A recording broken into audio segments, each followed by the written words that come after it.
The Federal Reserve runs the most detailed study of American finances there is, and when you look at people in the 35 to 44 age range, the average amount in their bank accounts comes out to around $41,000. $41,000 in the bank at 35.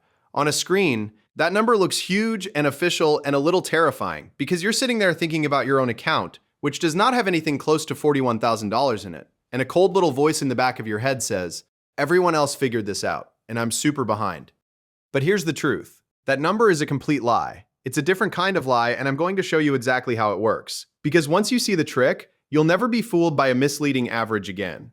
Line up 100 regular 35-year-old Americans across a field, shoulder to shoulder, and sort them by how much money is in their bank accounts, least on the left, most on the right. Walk to the person standing in the exact middle, number 50, the truly typical one, with just as many people richer as poorer. Look in their account, it doesn't hold $41,000. According to that same Federal Reserve data, the middle person in this age group has around $7,000 or $8,000 in the bank, not $41,000. Around 8.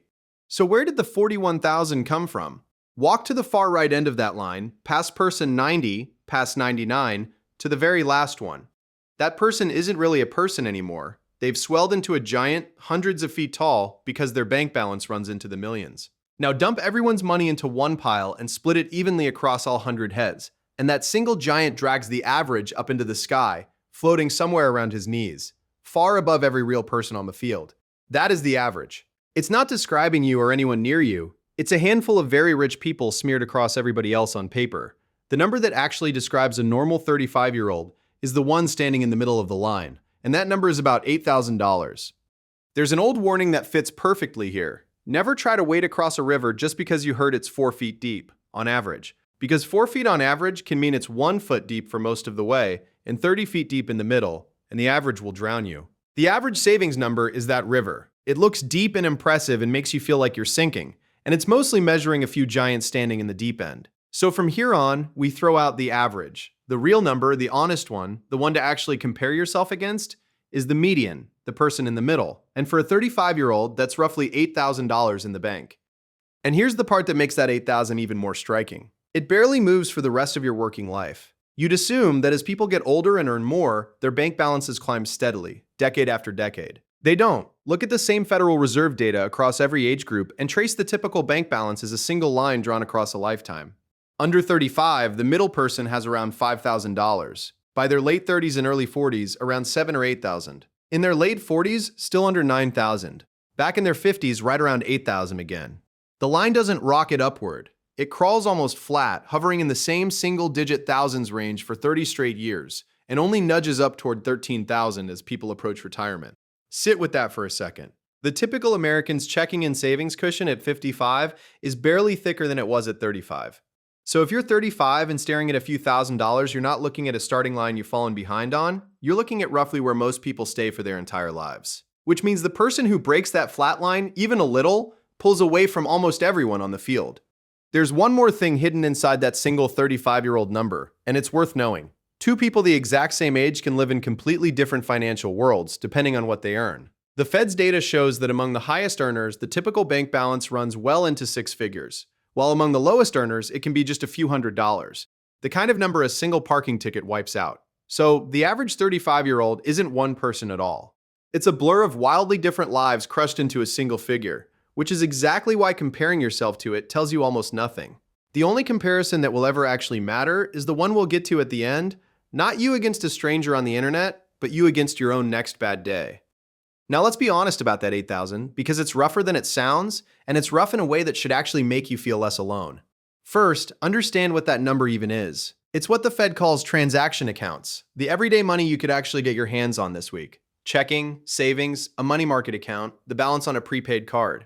It is not retirement accounts, not a 401k, not investments, not the equity in a house. So when we say the typical 35-year-old has around $8,000 in the bank, we mean exactly that. Reachable, spendable cash. The stuff that's supposed to catch you when life throws a punch.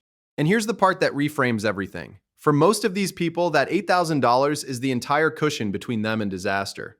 A car transmission dies, there's a warm garage, a mechanic wiping his hands on a rag, and a bill for $4,000. That one repair just ate half of a typical 35-year-old's entire bank balance in an afternoon. A trip to the emergency room, a broken furnace in January, a surprise vet bill. Any single one of these can wipe out a huge chunk of what a normal person your age has managed to save. That's not a story about people being foolish. It's a story about how thin the cushion really is, even for people doing everything right. But let me show you why it goes even deeper than a low number, because there's a second hidden layer to this data, and it's the part that genuinely shocks people. It's not just that the typical 35-year-old has around $8,000. It's that a huge share of them can't handle even a small surprise at all. National surveys keep finding the same thing over and over. Roughly 6 in 10 Americans could not cover a surprise $1,000 bill from savings without reaching for a credit card or a loan. Line up 10 of your peers, and 6 of them, faced with a single $1,000 emergency, would have to borrow to survive it. And more than 1 in 4 Americans now have essentially nothing set aside for emergencies at all. An empty cushion. A zero. Picture a quarter of that field of 35-year-olds standing there with completely empty hands. So the real, honest, shocking answer to the question in the title is this. The typical 35-year-old American does not have $41,000 in the bank. They have around $8,000, a thin, fragile cushion that a single bad day can erase, and a huge portion of them are living right at the edge. One emergency away from debt. If you've been lying awake feeling like you're the only one behind, look at that field again. You're not the exception. You're standing in the middle of an enormous crowd that feels exactly the same way, hiding it behind the same confident smiles. Now, I want to stop and be fair, because it would be cruel and wrong to look at these numbers and conclude that a whole generation is just bad with money. They're not. The reason those bank balances are so thin has far more to do with the math of modern life than with anyone's willpower. Follow a single paycheck as it lands in a 35-year-old's account, and watch where it actually goes. A massive slice gets torn off immediately for rent or a mortgage, and housing costs have climbed far faster than paychecks for years. Another slice for groceries, which cost noticeably more than they did just a few years ago.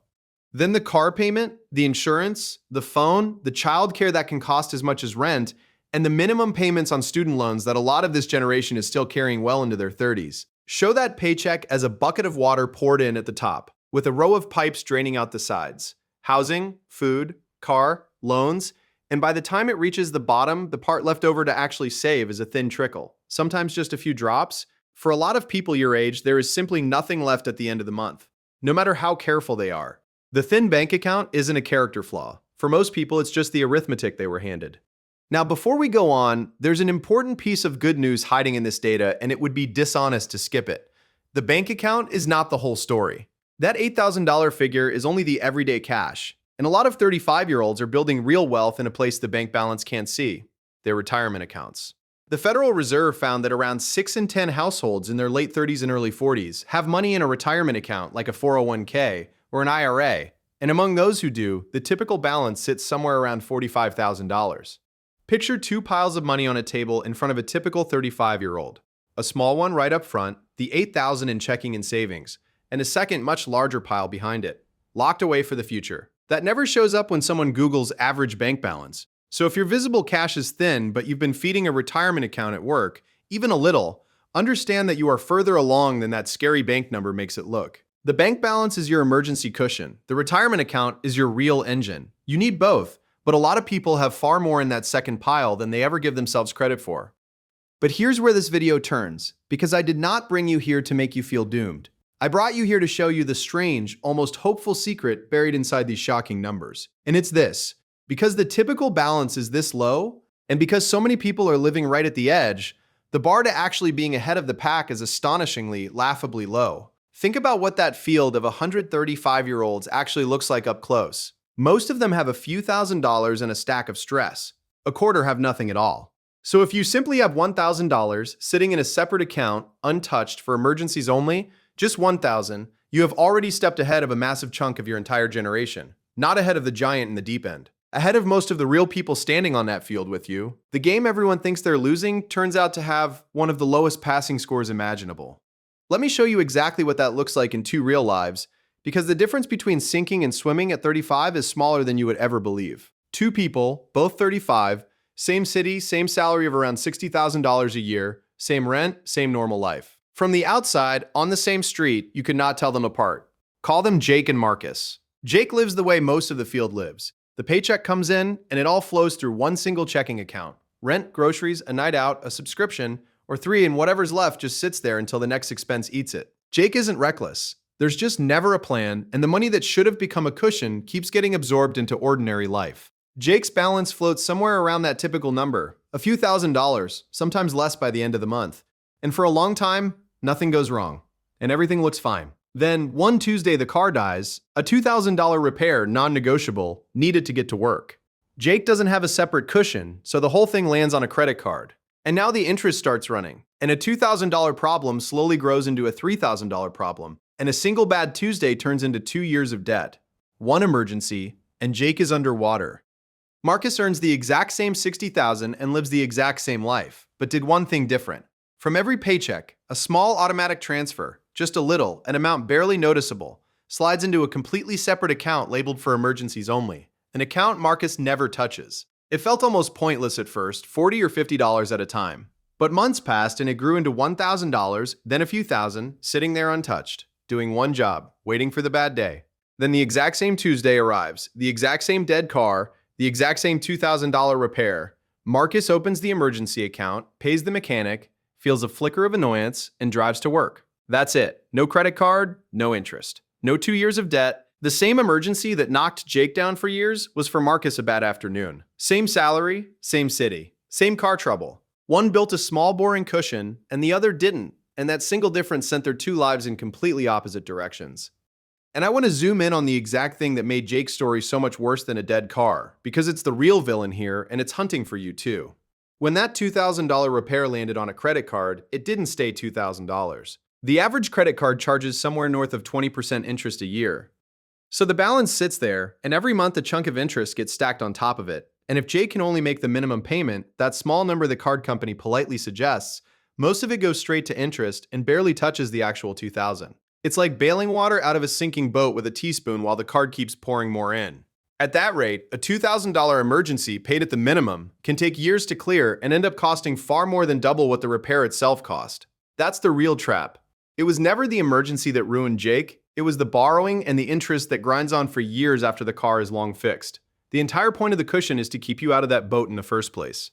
So let me hand you the exact thing to do with everything you've just learned, because this is the part that actually matters. Forget the $41,000 average forever. It was never you, and it was never real. Forget even the $8,000 median as a target. Your goal is not a percentile. Your goal is a cushion. So tonight or tomorrow morning, open one new savings account, separate from your checking. Most banks let you do it free in about 5 minutes. And make your one and only mission getting $1,000 into it, not $1 million. Not $41,000, held in a separate place that you do not touch for anything but a true emergency. That single milestone lifts you over a huge share of your entire generation and turns the most common disasters, the car, the tooth, the busted appliance, from a life-altering catastrophe into a manageable annoyance. And here's how you actually get there without relying on willpower you don't have at the end of a long month. Automate it. Set up a small transfer that moves money into that emergency account the moment your paycheck lands, before you ever see it or have a chance to spend it. Make it small enough that you barely feel it, even a little every payday, and then leave it alone and let it build in the background while you live your life. That's how Marcus did it. Not through discipline, through a setting he turned on once. Then, once you've got your $1,000, you keep going. A full month of expenses, then the real target of 3 months set aside, but the first $1,000 is the milestone that changes your entire relationship with money, because it's the moment a surprise bill stops being able to ruin you. Now I know the obvious question. What if there's nothing left to automate? If your paycheck already vanishes by the 20th, here are a few concrete ways people find that first $1,000 without earning a single extra dollar. Start by pulling up your last 2 months of bank statements and hunting for the leaks. The subscriptions you forgot you had, the streaming services you don't watch, the app that renewed at 3 in the morning. Most people find $30, $50, $100 a month bleeding out on things they would never actually miss, and every dollar of that can be redirected straight into the emergency account.